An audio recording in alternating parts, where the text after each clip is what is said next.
Hey friends, David here. Hope you all having a good Saturday. It is Saturday about 10 to 5 in the afternoon right now here in the town of Shafter, California, where I currently reside, which is in the Central California, or Central Valley, obviously. I didn't realize how big the San Joaquin Valley is until Amy and I went on a road trip a couple weeks ago. The valley, and I guess that's why I'm in the Central Valley, because it runs all the way from the foot of the base of the Grapevine, which is about 20 miles from here, all the way up north. Gosh, I don't know, Roseville. I can't remember. I don't know what the last city is, but it's a big valley.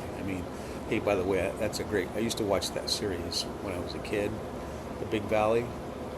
And then we showed our kids that series when they were little. And we used to watch those shows at nighttime. We watched the Andy Griffith Show, The Big Valley. Gosh, so many of those old shows. The Waltons,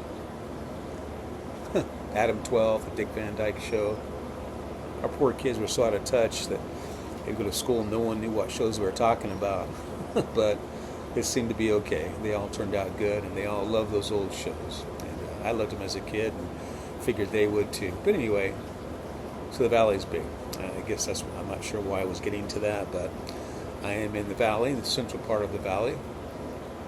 And just wanted to make a quick video. We're almost at 4th of July. A week from today will be the 4th of July, I believe. I believe it's next Saturday.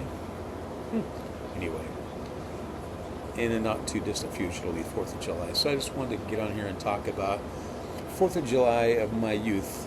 And as you get older, you do find yourself reflecting upon your youth, your younger days.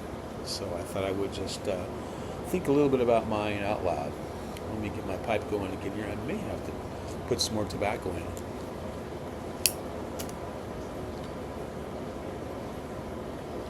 All right. Good for a while. So anyway, my 4th of July is as a child, and I'm thinking probably from the time I was 12 on, not that I didn't do the same thing before that, but I mostly reflect upon those years when I had a newspaper out in my grandparents' neighborhood in Oildale, which is kind of a small town north of Bakersfield. It's an unincorporated section of Bakersfield, really, is what it is. But I grew up in Oildale. My grandparents lived there, and they had moved into that area in the early 1940s.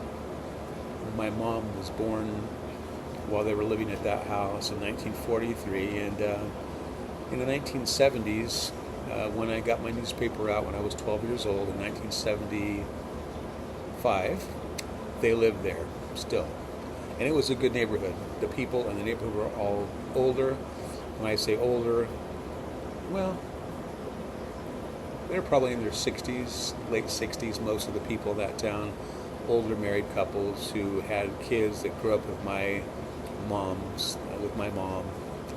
And but the neighborhood was a great neighborhood.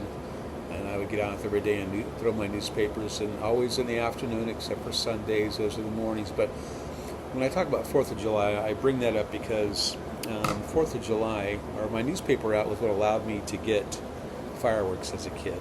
And when you're a 12-year-old boy, and even before that, fireworks are just kind of a magical thing.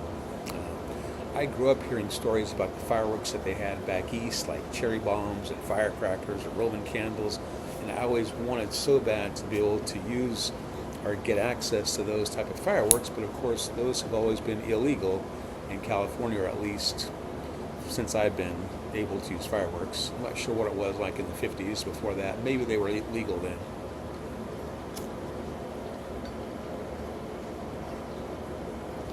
But I had all these great stories about the old fireworks of the old days that actually did something, went up in the air or made loud noises and all that sort of thing. So I love 4th of July.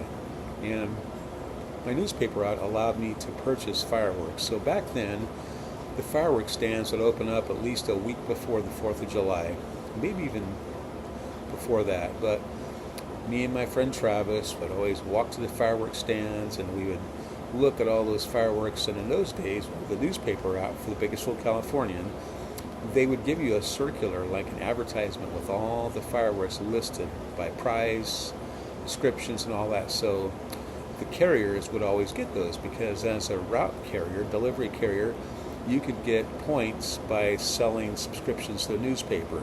And so they have what they call an honor carrier every month. And that honor carrier, you had to perform up to certain expectations. You could have no complaints for the month. You'd have to get 3 new subscriptions, and so pay your bill on time, which was always due by the 5th of the next month. So you had certain criteria that you had to do, but I got those frequently, as well as many other boys. But you could save those points up, and if you were an honor carrier for, say, 2 months or 3 months, you could save those points up, and you could get these firework kits. And so I just remember using those points to get fireworks. And I had a shoebox they were small fireworks, usually, because those were the cheapest to get. But I always thought it was so cool to have a little shoebox full of fireworks before the 4th of July. So I'd buy those things and store them in that shoebox. I'd look at them and smell them. And my grandma had an old encyclopedia. It was a Compton's encyclopedia set from probably the early 50s, I think 1952. And there was a section on fireworks and how they made rockets. And I remember there was a rocket, and it was a cut display or whatever, a diagram. So it showed you the levels of the powders were, the different chemicals, the fuse. And I thought that was so cool, because I thought that's really just neat. You could make your own fireworks is what I thought. But of course, I didn't have access to black powder and fuses, and it's a good thing I didn't. But it was so fun to think about that. So, I would, up leading to the 4th of July, I would look through those things and gather up my fireworks and just wait with great anticipation until the 4th of July. And the 4th of July, normally when it was on a weekday, that's what I'm remembering, I would get my newspapers delivered, being so excited for that upcoming night. Because 4th of July in my family meant going to my grandma and grandpa's house, and my mom and me and my cousins would go there too. But my grandma and grandpa always made homemade ice cream. There's an old recipe. My grandma had she bought at some point in the 70s a White Mountain ice cream freezer. And it was a manual crank, because that's what they were used to. So she bought this ice cream maker. It was beautiful. I mean, not really like the ones you buy today. This was solid wood. It was very tall. Had a very narrow can to put the ice cream contents in a really heavy-duty crank. And my grandpa, we would always go down to an ice plant. Back then, here in Bakersfield, we had an ice plant. It was called, I believe, the Union Ice Company, and it was right by the railroad tracks.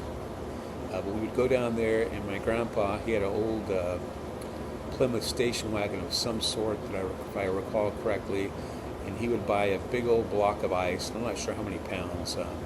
It was big. It was big enough to fill a wheelbarrow, because he always used it, the wheelbarrow. He'd get that block of ice home, and he would meticulously break that ice up into the smallest portions. I mean, it was almost like crushed ice by the time he got done. He had a lot of experience, because my grandpa was an iceman in Portland, Kansas, when he was a young guy. So he was really good with ice. So he would chip all this ice away. I remember having burlap bags. My grandma would mix up the ice cream mix. I don't remember everything it had, but it had a large portion of sweetened condensed milk, or Eagle brand milk is what they called it in those days. And she'd mix it up, and she'd put soak the wooden tub the day before, the morning before, so it wouldn't leak and all that. So anyway, they'd always make this homemade ice cream. And I had Uncle Dean. My grandpa and my Uncle Dean would take turns cranking the ice cream maker, the freezer. And I remember when it got really hard, they'd have me sit on top of the thing to keep it from going wobbling or whatever, so they could continue cranking this ice cream. But we'd do that, and then of course my grandpa would pack that all down, take the crank off, and pack that thing down in burlap bags, and then we'd do the fireworks. And I remember just having sparklers a lot at that point. Maybe I'm thinking earlier than my newspaper route days, but we'd always have sparklers and other, I guess, little fireworks and all that. But they had, my grandpa would always make vanilla ice cream. But they had next door neighbors, Eva and Sammy Thompson. They were an older couple too, and they would make their own ice cream freezers. So they'd always make like banana ice cream. I just remember that as a kid. So we would all visit together in the evenings. My grandma and grandpa, in fact, their home, they had a chain link fence between their home and the Thompsons' home. And there was a gate because my grandma and Eva were really good friends. So they had a gate there. They could go through in the mornings and have coffee together and visit. And anyway, have really easy access to each other. So I just remember the evening going out to their backyard sometimes and sitting in their garden, eating this homemade ice cream. And just the greatest memories. And I don't know how many times we did that. It seems like I remember a lot of times, but that to this day, and you're talking, 50 years, maybe 55 years and older of doing that. So 4th of July was always very special to me. So as I got older, I would hang out more with my friend Travis, and we'd do things like make sparkler bombs and all that, which wasn't the greatest thing, but we were dumb kids, and you figure out if you got sparklers and wrapped them with, a bundle of sparklers and put one up and as a fuse and wrapped them in what was called strapping, what was it called?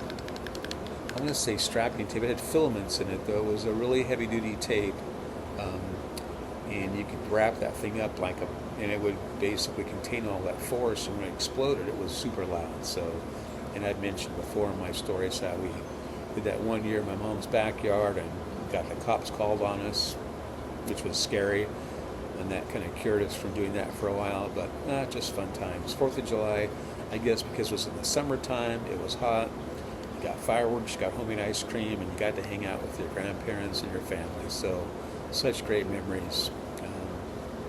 So I just want to talk about that today. If nothing else, maybe I've told my kids to listen, maybe at some point they'll want to watch this and they can hear Dad talking about his old 4th of July as a kid. So anyway, I'm going to light my pipe for a while and enjoy it because I've been talking too much to smoke it during this video. But just want to share my memories of the 4th of July. So God bless you all. I'm sure I'll be talking to you again before the 4th, but for some reason I don't. Have a happy 4th of July. I'll talk to you guys soon. Thanks.